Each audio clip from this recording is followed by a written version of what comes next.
I love what I do. As the old saying goes, I have a job here, so we'll get this knocked out. when you love your job, You set your axis wheel first, find the power of the lens. won't work a day in your life. I guess I average about 45 to 48 hours a week. For Stephen Crowley, his life is like a lens in his lap. Is it big or small? Rough at first, but fine and polished by the end. The glass is always half full with me. Steve and his buddy Howard craft sight. Because I love making something. Giving people vision is really rewarding. I mean, it really is. But take a second to look at the maker and go back just over 30 years to find a past even the best prescription couldn't see. My sister came home and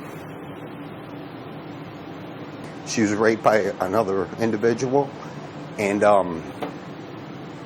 in my haste, I went out there to deal with it, and the gentleman died.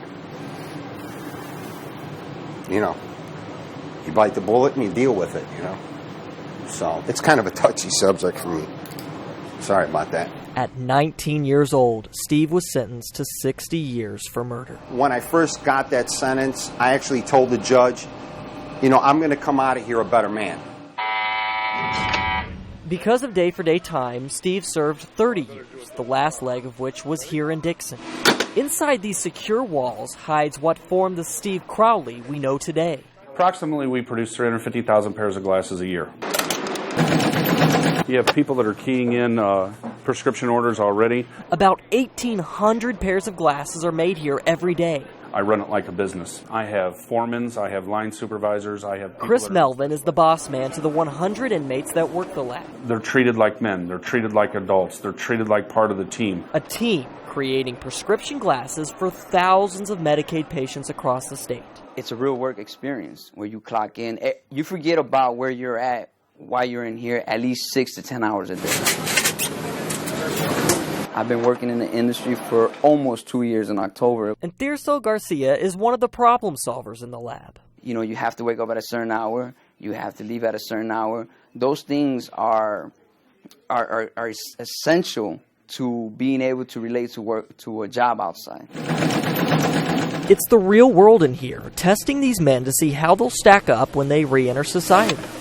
I've been employed within the correctional industry since 2011. Sean Manuel is the optical foreman. Coming in, I didn't know anything about lenses. You know, I learned like everybody else. I started as a porter. I worked my way up in assembly. Sean, Tirso, and many other inmates here have passed the American Board of Opticianry exams, which allows them to become professional opticians when they're released. I feel a sense of accomplishment that we're getting a lot of bang for our buck by doing this. This serves as a second chance while cutting the state's recidivism rate. I really hope this sheds light to the wonderful program that we have here. It's a dream builder for each and every one of these guys. Knowing what I know, in 10 years, I really hope to be able to export and import from Mexico to the U.S. I just see a lot of good things in the future. And a dream builder for those who've served their time. All of this happened for a reason. Steve is crafting his own vision. Okay. Opening his own lab. I like to think about guys that are getting out. How can I help them? Stephen Crowley was a man with all the odds stacked against him. But today, Steve is living proof that when a vision and opportunity are presented, no dream is out of sight. Yeah, we can take it from there. Shane Simmons, WQAD, News 8.